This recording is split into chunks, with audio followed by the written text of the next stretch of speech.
Perfect.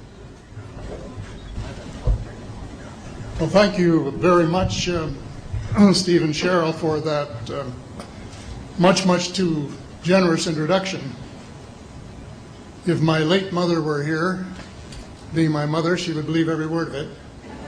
If my late father were here, being a realist, he would probably wonder who you were talking about. But introductions of that sort remind me of the small boy who fell headfirst into a barrel of molasses. And when they pulled him out, he licked some of the molasses from his face and said, "Lord, make my tongue adequate to this occasion." Well, actually, this is not my night for humor, and I'm not a match for either Stephen or George. So I'm not even going to try to be funny.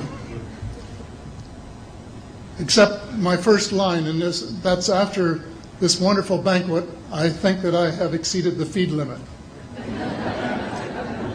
Bad humor, you better believe it. I wish that I were in a mood for good humor, but I'm not.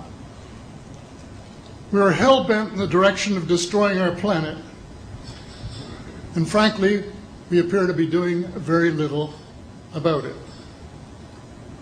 Decades ago, visitors from other planets warned us about where we were headed and offered to help. But instead, we, or at least some of us, interpreted their visits as a threat and decided to shoot first and ask questions after. The inevitable result was that some of our planes were lost, but how many were due to retaliation and how many were as a result of our own stupidity is a moot point. Wilbert Smith, one of the first Canadians to take an active interest in the subject of UFOs, asked the visitors about the accidental destruction of our aircraft by flying into the vicinity of a flying saucer. The response, and this is Wilbur's words, "We were informed that although a few of our aircraft had come to an unfortunate end by what they considered the colossal stupidity of our pilots, they were now taking corrective measures to avoid our aircraft." I asked them, and this is still Smith, I asked them what happened, and they said, well, the fields around the saucers, in order to hold them up, in order to produce the gravity differential, the time field differentials, which were necessary to operate the ship. These sometimes produced field combinations which reduced the strength of materials to the point where they were no longer strong enough to carry the loads that the materials were expected to carry.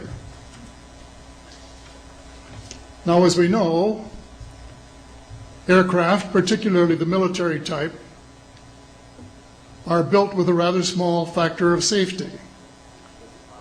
And in these regions of reduced binding, the materials are no longer strong enough to carry the load, and the craft simply comes apart. When I read that, I was reminded of the late, great soprano Lily Pons, who used to smash crystal goblets with her high C.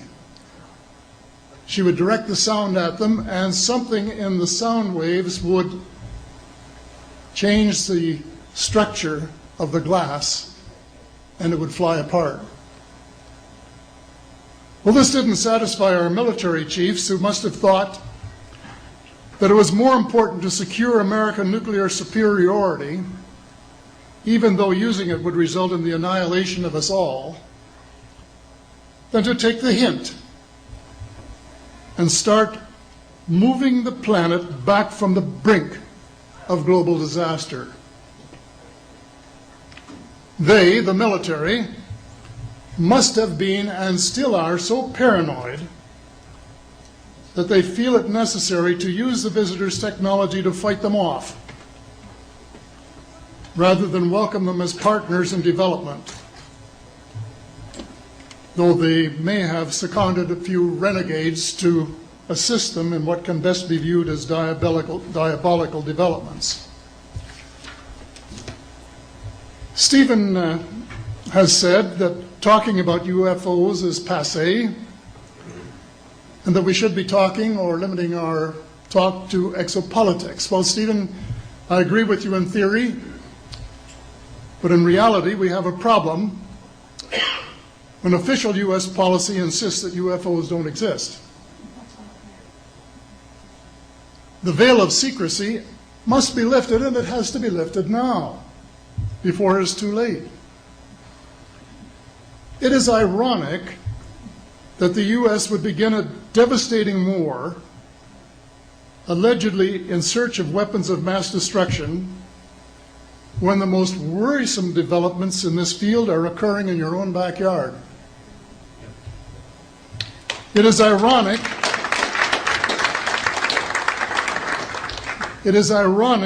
that the U.S. should be fighting monstrously expensive wars in Iraq and Afghanistan, allegedly to bring democracy to those two countries, when it itself can no longer legitimately claim to be called a democracy, when trillions, and I mean thousands of billions of dollars, have been spent on projects about which both the Congress and the Commander-in-Chief have been kept deliberately in the dark.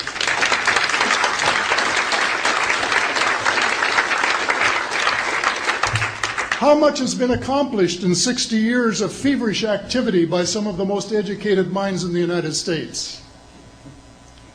Has America developed flying saucers that are visually indistinguishable from the visitors, as alleged? And if so, what do they propose to do with them? Even more critical, what progress has been made in the development of clean energy sources that could conceivably replace fossil fuels and save the planet from becoming a veritable wasteland?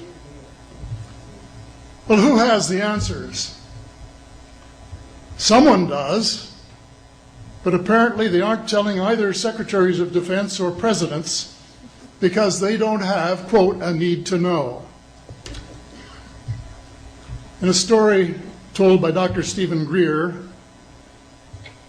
President Clinton was asked a question by White House reporter Sarah McClendon about why he didn't do something about disclosure. And Clinton replied, "Sarah, there's a government inside the government, and I don't control it." Excuse me, doesn't the Commander-in-Chief and the person who allegedly has their finger on the nuclear trigger have a right to know what his subordinates are doing? The people of the United States who have paid the bills have the right to know. The people of the world demand to know, because it is our descendants too whose lives are in mortal danger.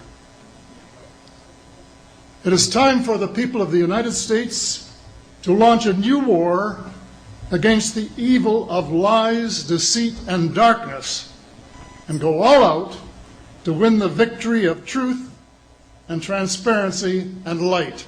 Thank you.